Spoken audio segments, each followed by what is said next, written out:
Welcome to Anime Fanjutsu, where we talk all things anime.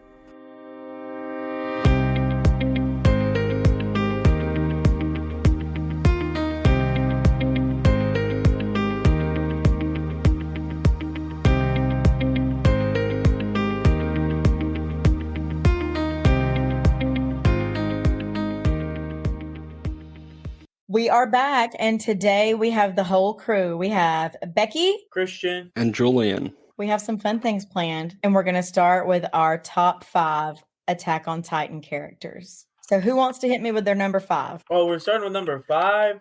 Oh, yeah, you got to always work up to the best. I know my top 3. I'll start it. My number 5 is Connie Springer. And it's because when Connie had the chance to save his mom by killing a child, he let the child live. So that qualifies him for top 5 to me. What about you, Julian? I think a lot of people are going to expect this to be a lot higher. I'm going to give it to Armin. Armin, that's a solid choice. He's one of the big 3 there. He is. I think he's the best of the big 3 in a lot of ways. When he let himself get completely set on fire, that was a bold move. Yeah. He sacrificed a lot for the team. He's trying to replace another great character in role in Erwin. Pretty solid character. What about you, Christian? Reiner is my number 5. Also a solid choice. So far, nobody's picked anything crazy, but I'm guessing that will change. My number 1 is crazy. What about number 3 is a little insane. What about number 4? Connie Springer. This is like a draft. It is. My number 4 is Dot Pictus. I just love his attitude. Is that the bald guy? It is the bald guy. He's so fun. It's a good pick. I think all of the leaders of the groups are pretty good. Although you don't really get the military police people, do you? I for my number 4, I have Hannes, the guy who failed to save Aaron's mom and then died. Oh yeah, I like that guy. I do like him. He had a really good arc. Mm-hmm. He grew, so that was good. Yeah. It's kind of, he's a very tragic character since he doesn't really succeed at any of his goals, but relatable. Yeah, that is also a good choice, and I like his jacket. True. The Garrison Regiment has such a good logo. They have the coolest logo. I'm inclined to agree. Now it's going to get serious because now it's the top 3, the ones that Christian actually was prepared with. Who's your number 3, Christian? Hanji. I just want to say that the last episode that came out, Hanji was the GOAT. Yeah. I love that she went out in a blaze of glory, and I love that they showed her in the afterlife because I would have been really upset if they had not. What about you, Julian? In number 3, I'm going to have Erwin, the predecessor of the Scout Regiment for Hanji's position. I feel like we're going to hear his name again in this. Very Not likely. from me, though. But yeah, he was pretty awesome. His speech at the Battle of Shiganshina, the my soldiers rage, my soldiers fight speech is probably the most emotional scene in that show to me. It's a good one. He was a good leader. My number 3, Christian, you're probably going to be surprised that she's not higher, is Mikasa Ackerman. I just love, there are so few really strong OP girl characters. Usually the OP character is a guy, usually a guy with white hair. And I just love that Mikasa is somebody that I can cosplay her and I can be Mikasa and I can be cool. So I actually named my last car Mikasa because of that. So she's my number 3. My number 2 is Zeke. I kind of forgot about Zeke. I thought he might be your 1, but now I know who your 1 is. He's almost my number 1. No, I don't think you know who my number 1 is. Number 1 is the worst one. Oh, it may have changed then. What about you, Julian? Who's your number 2? This is going to be the controversial opinion, I think. I got Floke up there.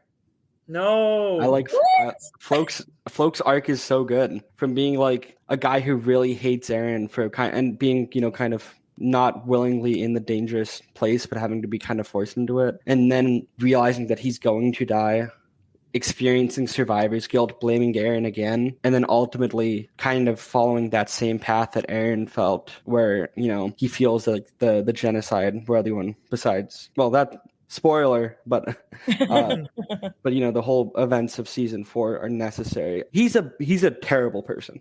I really just wanted him to get killed the whole time he was in the show. For being there for maybe a season and a half, his arc is very well done, and what happened in the last episode I got a lot of respect for that scene. I think that's a really good scene to show how dedicated he is after everything. Once again, he's not a good guy, obviously, but I think his arc's so well done. One thing that I think of too sometimes when I'm thinking of good characters, like as far as the show goes, and I think you can say this for him, is that I think as an actor, who would I like to play in the show? And that would be a great part for an actor, just because he has all the emotions. And I think that would be like a meaty role. Mm-hmm. It's such a well-developed character, I don't know. But it is a spicy take. My number 2 is Hanji. Again, with the strong female characters, I love that even though it is super violent and kind of depressing, I love that Attack on Titan doesn't have your average anime. Like, here's a schoolgirl in a short skirt and a lot of cleavage, and You she should gets watch everything she Attack on wants. Titan school one. The school anime. The junior high? Yeah. That sounds like a terrible idea. Did you watch it? No. I heard the intro for the first time recently. It's like Uncanny Valley of the original Attack on Titan intro. No, I'm gonna have to listen to it. We were playing Guess That anime opening, and I said it's Attack on Titan, but it's wrong. And it's like you woke up in an alternate dimension and started watching Attack on Titan. And it was Attack on Titan junior high version. I just, like, how would that even translate? It's such a violent show. Anytime there's a violent show and it's set in high school, I immediately just call it Danganronpa 12. Like, that's what it is. When y'all say Assassination Classroom, I hear Danganronpa 5. Surprisingly, relatively little violence in that compared to other high school shonen animes. It is like with a name like Assassination in the title, like I expect more. I expect a lot of violence. I don't think anyone's died in like 27 episodes. Little spoiler. Well, aren't they just trying to kill the teacher? Yeah. So that's why, but oh, so like this is something middle schoolers will love. Mm-hmm. The teacher's like an alien, and they get to graduate if they kill him or something. Wow. Is that correct? I think so. Yeah. One episode. They get like millions of dollars if they kill him, I think. Do we know what Attack on Titan people are doing in high school? Or junior high? I don't think they're making it to high school. Oh, in the thing, I think being bullied by the Titan people. That's so weird. Okay, number 1. Now, Christian, before you say yours, I would have guessed Erwin, but I'm guessing not because it's not. So who is it? Kenny. I can see that for you. Kenny is the best character. Julian may have the same number 1 because I know y'all are on the Kenny bandwagon. We've talked about this before. Y'all are Kenny fans. Kenny would definitely be an honorable mention for me. Same with my man Niccolo from the last season, the Marley Chef guy. Oh, who kind of falls in love with Sasha or whatever. But no, my number 1's got to be the classic man, Reiner. Yeah. I can't believe my number 1 wasn't even in y'all's top 5. Like, wasn't even number 5. He's a loser. He doesn't do nothing. Okay, first of all, it's Levi Ackerman. He does not matter to the plot. Second of all, he saves Aaron's life in the most awesome way. That's what he exists. At the beginning of the show. That's a blunder for him. Then he cleans house. Hello. That's pretty awesome. And he's like the one dude where you're like, if he says, I'm going to go kill this thing, it's going to die. Y'all know I love the OPs, and he is definitely an OP. He's my number 1. I just thought of who my currently least wearing favorite a character is. Levi Ackerman blanket right now. I just thought of who my least favorite character is, but I can't remember their name. Who's your least favorite, Julian? That's a good question. I'm almost inclined. I hate to say it. I think Aaron's up there right now. No, but I wouldn't give him number 1. He almost made my top 5. I think the people who kidnapped Mikasa in that one backstory arc are pretty evil people, and people that they just die though. Unnamed. The unknown kidnappers, but I'm gonna give it to Porco from season 4.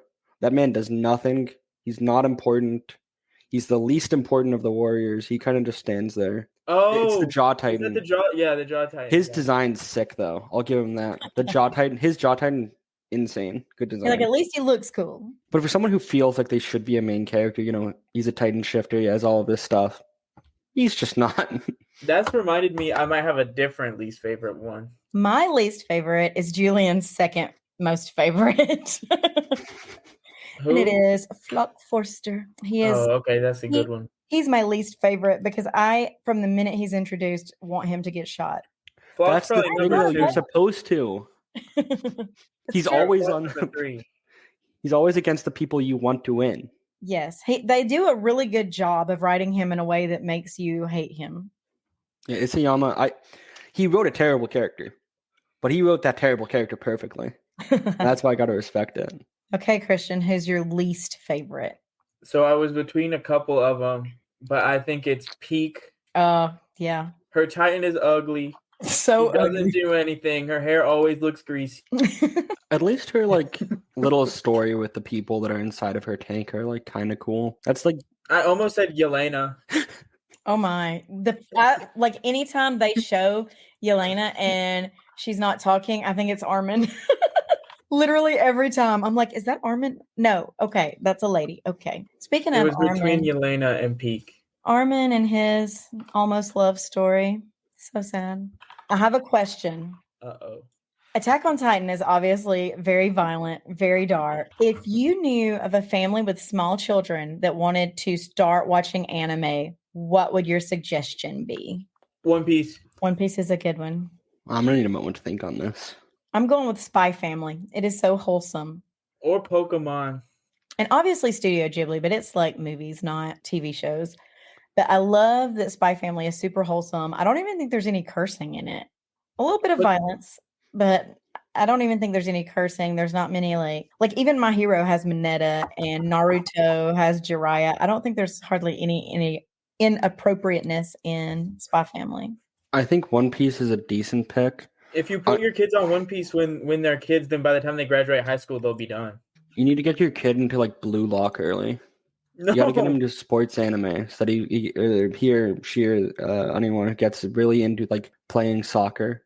Not Blue Lock, actually. Blue Lock's a little messed up, but some sports anime out there. I heard Haikyuu was good for kids. Haikyuu, but I've not seen it. Get your kid really into volleyball. I doubt someone dies in that show. Maybe they do. Maybe I haven't watched it, but I think Does someone die in Blue Lock? Blue Lock's not a good suggestion because I think there's a lot of language that parents wouldn't agree with either. But yeah, either that or Beyblade. Yes, I feel like all of the like ones where you fight with small animal creatures are probably good because they're made for that audience. Yeah, Digimon. That's my answer. Unlike last time, I will not sing the opening. You can listen to another episode and hear that. I'm not making my kid watch My Hero Academia because it's good for kids, but then they'll be a loser. What? No. It's so good. It starts out really, it's like Harry Potter. It starts out really kid friendly, and every season is darker and darker and darker. And now it's like really dark. I love it. It's not my favorite, but I love it enough to have a tattoo from it. I'm going to make my kids read Beserk. Ooh, speaking of Beserk, I started a new show called Beserk of Gluttony. Have either of y'all seen or heard of that? I used to when I went to buy manga at like Barnes and Noble, I would go to try to get Beserk, and then I would see Beserk of Gluttony and be misled. It's almost like a video game world. Like people have levels and they have skills, and like when you get experience, like a little screen pops up over your head and it was like skill acquired. You know, it's like almost like they're in a video game, but it's supposed to be like real. And this one guy, his skill is gluttony. And his skill sucks because it just makes him hungry all the time. Like his belly's always growling and he wants to be like a warrior, like all the cool people, but he can't be because he's just like a little skinny kid that's always hungry. Well, then he is guarding the gate. He works for this family of royal knights and they're supposed to be guarding the gate, but they pay him to do it. So they don't have to do it. And these thieves break in. Long story short, he ends up stabbing one of these thieves and his gluttony skill activates and he like steals the skills of that person. So then he gets like telepathy and identify. And so then he finds out, wait a minute, when I kill things, I get their skills. And, you know, hilarity ensues. I hate any video game show.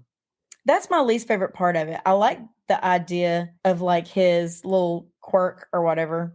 but I don't like it when the little screen pops up and it's like, identify, acquire. That's why I couldn't watch Shield Hero, because it was annoying with its Yeah, a lot of made up video isekais. game stuff. A lot of The isekais reason I do started this one is I was looking for something to watch because I had like 30 minutes before I had to go do something and I could only watch one thing and I didn't want to like get really into something and only the first episode was out.